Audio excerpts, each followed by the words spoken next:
let's take a look at the Carl F. Bucaro Monera Peripheral Big Date. I have two versions in front of the camera today, and it's got a really interesting movement. So let's lead off with that.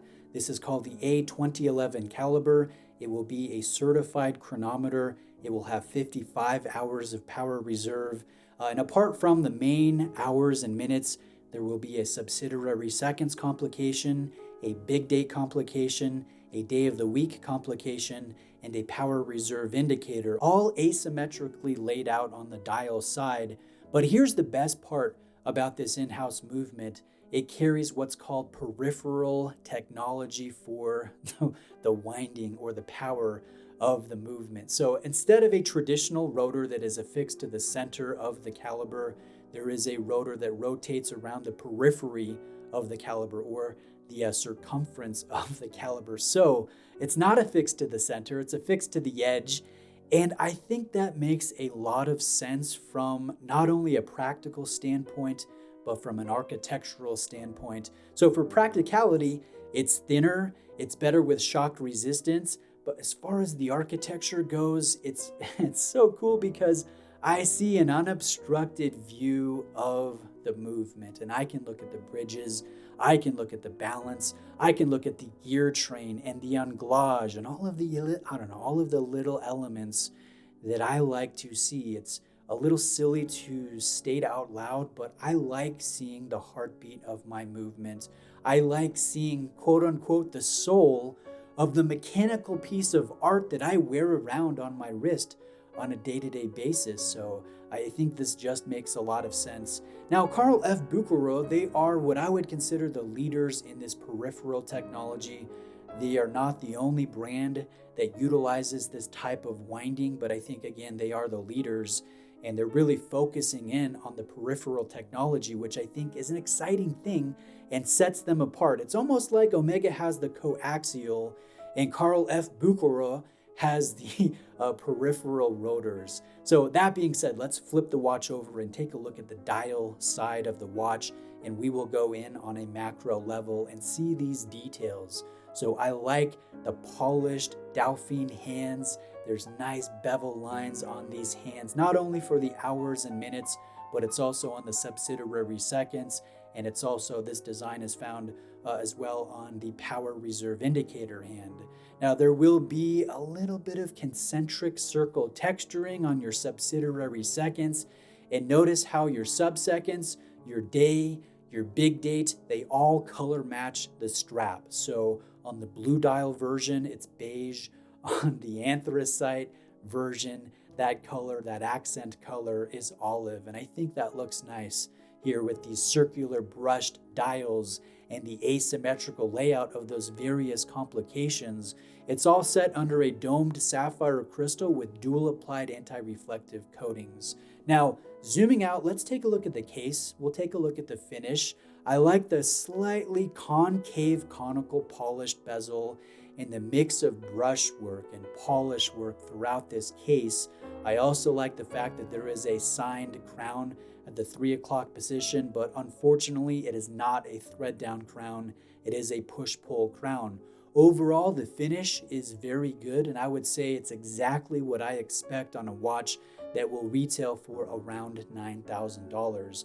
Now, going to the bracelet and the strap, here is where I get a little bit excited myself because I'm a bracelet guy, as a lot of you know, and this has a very sharp 7-link style bracelet design with a good mix of brushwork and polish work.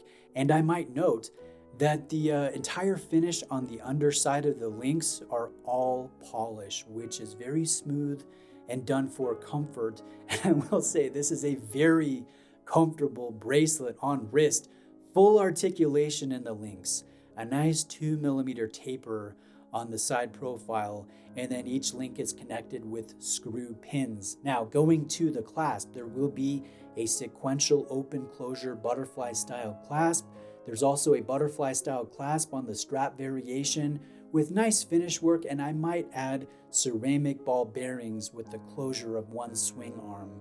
So I think this bracelet is above average for the price.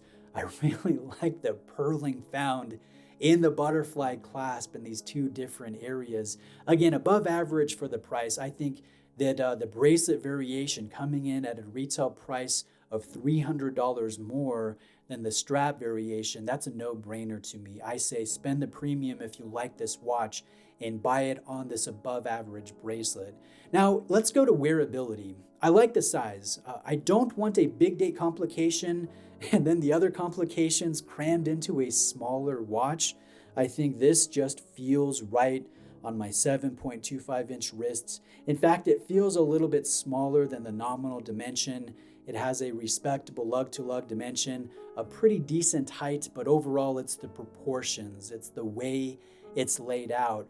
And wearing this from time to time, I've noticed that I like the power reserve indicator. I find that very helpful. I also think the ARC helps. And if I had to summarize this watch, I think, and hopefully you can relate to this, but I feel that this Monero peripheral big date is a mix of Grand Seiko and Glashütte Original. It's almost like you take that German brand and this Japanese brand and you mesh them together and you get this Swiss brand. It's the sharp details of the dial, the very good bracelet, the unique movement, the execution, the original design, the asymmetrical layout. It's also the not as well known of a brand like Glashütte Original is and like Grand Seiko is to a specific degree. So I think it's interesting and hopefully that makes sense. This watch is almost like you took the good elements from Grand Seiko and the good elements of Glashütte Original and you combine them together. But that being said, let's talk about negative elements here. I think the big one that most of you will agree with me on is the fact that this watch only has 30 meters of water resistance. And I know that that's adequate for this style of watch, but it's a little bit disappointing. Most collectors expect at least 50 meters. And I think a lot of us watch collectors, we prefer 100 meters. We prefer a thread down crown as opposed to a push-pull crown. That being said, we do have half links in this bracelet, but no micro adjustment in the clasp, which I know can be a deal breaker for some of you that watch my channel. The last thing I want to note here is the fact that some first-time luxury buyers, they only want clear and recognizable brand cachet. They want that name brand recognition. They want to flex a little bit and say, hey, you know what? Look at this Omega, look at this Breitling, look at this Rolex on my wrist. And you're not going to get that feel here with this Carl F. Bucherer, even though this brand is fully independent. They've been fully independent since 1888. The current president of the brand is third generation Bucherer. So there is some pros and cons in my opinion. Some first-time luxury buyers, they want that name, they want that flex, they want that name brand recognition. But a lot of other luxury buyers, they've been there, they've done that, they don't want to play those games anymore. They own multiple luxury brands. They just care about getting something that's maybe under the radar, but certainly has that quality that's noticeable. And this brand, this Monero peripheral big date is a good example of that. So that last point, again, I kind of see it as a pro and a con, just depending on where you are in your collecting journey.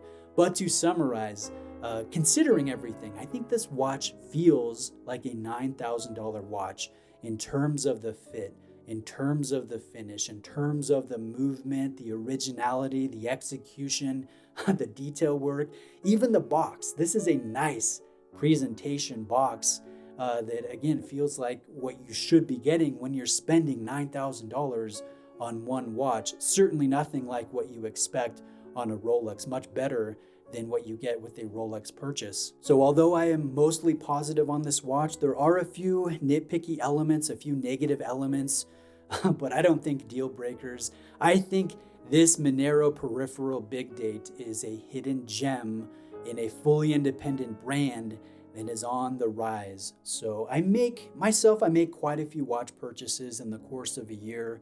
A lot of them are more affordable to the mid-level.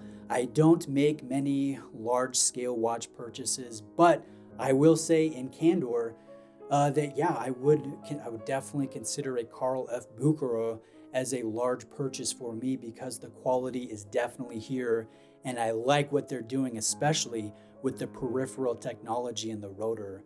That being said, all relevant links will be in the description of the video. Thank you for watching today. I really appreciate it. Reach out with questions. Have a great day.